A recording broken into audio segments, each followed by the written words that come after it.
मुझे नहीं पता कि मेरे साथ ये सब क्यों हो रहा है। आज शाम को घर में मम्मी से झगड़ा हो गया। मैं बहुत बेचैन था। मन कर रहा था कि कहीं बाहर चला जाऊं घर छोड़ के। यही सोचते सोचते कब 2 बज गए पता ही नहीं चला। अब मेरा मुंह गुस्से से लाल हो गया था। मैं अपने कमरे में गया और अपना कुछ सामान अपने बैग में डाले और घर से निकल लिया। मेरा घर हाईवे से 14 किलोमीटर दूर था, लेकिन मुझे पता ही नहीं था कि जाना कहाँ है। मैं उस अनजान जगह के लिए निकल लिया। रात के वक्त मेरे गांव से हाईवे तक कोई साधन नहीं मिलते थे, लेकिन हाईवे पर काफ़ी वाहनों का आना जाना रहता था। मुझे अपने अंदर पता नहीं इतना विश्वास कहाँ से आ गया कि मैंने उस 14 किलोमीटर रास्ते को पैदल ही चलने का सोच लिया।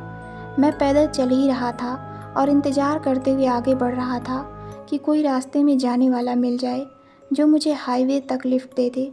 लगभग 5 या 6 किलोमीटर ही पैदल चला था, मुझे एक बैलगाड़ी दिखाई दी। लेकिन मैंने इस तरह की बैलगाड़ी अपने इलाके में पहली बार देखी थी। ज़्यादातर ये 2 बैलों की बैलगाड़ी होती है, परंतु इसमें एक ही बैल था। मैं चकित था। बैलगाड़ी मेरी ओर बहुत धीमी गति से बढ़ रही थी। मैं बहुत खुश था कि कोई तो मिल गया जो मुझे हाईवे तक ड्रॉप कर देगा। तभी बैलगाड़ी मेरे पास आ पहुंची थी, लेकिन उस एक बैल की बैलगाड़ी में 18 से 20 आदमी बैठे थे, जो वाकई में चौंकाने वाली बात थी। लेकिन मुझे उससे कुछ ज़्यादा फ़र्क नहीं पड़ा, क्योंकि मैं जाने की जल्दी में था। मैंने उनसे बोला, भैया मुझे हाईवे तक छोड़ देंगे? परंतु उनमें से किसी ने मुझे जवाब नहीं दिया। मुझे लगा शायद उन्होंने मेरी बात नहीं सुनी। मैंने फिर से कहा, भैया मुझे हाईवे तक छोड़ देंगे? फिर भी उनमें से किसी ने मेरी बात का जवाब नहीं दिया और ना ही मेरी तरफ देखा। मुझे बहुत आश्चर्य हुआ कि ये लोग मेरी बातों पर ध्यान क्यों नहीं दे रहे हैं। फिर मैंने बहुत ही तेज़ आवाज़ में बोला, भैया मुझे क्या हाईवे तक छोड़ देंगे? किसी ने मेरी बात का कोई प्रतिक्रिया नहीं दिया। मेरे साथ ऐसा पहली बार हुआ था कि किसी से इतनी तेज़ बात करने पर किसी ने मेरी बातों पर प्रतिक्रिया ना दी हो। मुझे बहुत गुस्सा आया। मैं बैलगाड़ी में उन लोगों की बिना इजाज़त के बैठ गया। तभी सब लोग मेरी तरफ घूरकर देखने लगे। मुझे सहसा ऐसा प्रतीत हुआ कि कुछ तो मेरे साथ डरावना होने वाला है। तभी एक लगभग 65 साल के एक व्यक्ति ने मेरे कंधे पर हाथ रखा और बोला, ऐसा क्या डरावना लगा? मैं उस बैलगाड़ी में पीछे बैठ गया। तभी उस व्यक्ति ने मुझसे बोला, आप आगे बैठ जाओ। ये सब मेरे लिए आश्चर्यजनक था, क्योंकि कुछ समय पहले ये लोग मेरी बातों पर कोई प्रतिक्रिया नहीं दे रहे थे। फिर अब ऐसा क्या हो गया कि ये मुझसे बात करने के इतने इच्छुक हो गए? आज की रात कुछ तो अलग हो रहा था। मम्मी से कभी इतना झगड़ा नहीं हुआ, और होता भी था तो मुझे कभी बुरा नहीं लगता था। कई बार मम्मी से पिटे भी थे, परंतु कभी घर से बाहर निकलने का मन में विचार नहीं आया था। मैं थोड़ा सहमा हुआ था, इसलिए मैं बिना कुछ बोले आगे आकर बैठ गया। अब मेरे आगे सिर्फ एक बुजुर्ग बचे। 60 या 65 साल की कुछ उम्र रही होगी उनकी, जो बैलगाड़ी को चला रहे थे। मैं आगे देख रहा था। रास्ता बहुत ही खराब था। कुछ समय पहले ये पतला रास्ता था जो सही था, परंतु ये रास्ता हाईवे से दूर एक कन्नौज शहर को जोड़ता था। इसलिए सरकार ने इस रास्ते का चौड़ीकरण करने का आदेश दिया। ये तो पुराना वाला रास्ता तोड़कर उस पर छोटे छोटे पत्थरों को बिछाया गया था, जो रास्ते को और भी भयानक बना रहे थे। मुझे उन पत्थरों पर चल रही बैलगाड़ी की आवाज़ बिल्कुल शांत माहौल में चारों तरफ गूंजती हुई सुनाई दे रही थी। मैंने सहसा उस आवाज़ का और उछलते हुए पत्थरों का मिश्रण देखने के लिए पीछे घूमा, तो वाकई ये किसी भयानक सपने से कम नहीं था। उसमें बैठे सभी व्यक्ति मेरी तरफ टकटकी बांधे देख रहे थे, जो इतनी रात में सुनसान रास्ते पर और भी डरावनी हो जाती है। मैंने उन लोगों पर ज़्यादा ध्यान नहीं दिया और फिर मैं आगे मुँह करके बैठ गया। अब बैलगाड़ी की गति में थोड़ा परिवर्तन होता दिख रहा था। जो कुछ समय पहले रेंगते हुए चल रही थी, अब उसकी गति में ज्यों-ज्यों आगे जाती और तेज़ हो रही थी। मेरे लिए एक तरफ खुशी की बात थी कि मैं जल्दी हाईवे पर पहुंच जाऊंगा, और दूसरी तरफ मेरे मन में हो रही जिज्ञासा इन सब घटनाओं के बारे में उल्टा सीधा सोचने पर मजबूर कर रही थी। बैलगाड़ी की गति में परिवर्तन ज्यों-ज्यों हो रहा था, मेरे दिल की धड़कनें त्यों-त्यों बढ़ रही थी। रास्ते पर बैलगाड़ी से आने वाली आवाज़ें और तेज़ हो रही थी। सहसा बैलगाड़ी ने मानो मोटर गाड़ी की गति पकड़ ली हो।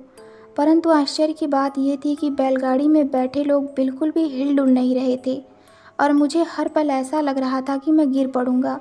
मैं हर पल बहुत ही मजबूती से अपनी पकड़ बनाता जा रहा था। बैलगाड़ी कुछ 1 या 1.5 किलोमीटर चली होगी कि वह हाईवे वाले रास्ते से नीचे खेतों में मुड़ने लगी। अचानक मैं उस बुजुर्ग से पूछ बैठा, दादा आप किस तरफ जा रहे हो? फिर वैसा ही हुआ जो पहले हुआ था। उनमें से किसी ने कोई प्रतिक्रिया नहीं दी। मैंने तेज आवाज़ में बोला, दादा आप किस तरफ जा रहे हो? मेरी इतनी तेज स्वर से सब मेरी तरफ देखने लगे। मैंने उस भयंकर माहौल को भांपते हुए तुरंत ही अपने गले से नरमी भरे स्वर से कहा, आप लोग हाईवे की तरफ नहीं जा रहे हो क्या? इस नरमी भरे स्वर से मुझे वैसी ही प्रतिक्रिया मिली जैसी नवजात शिशु के रोने पर माँ की प्रतिक्रिया होती है।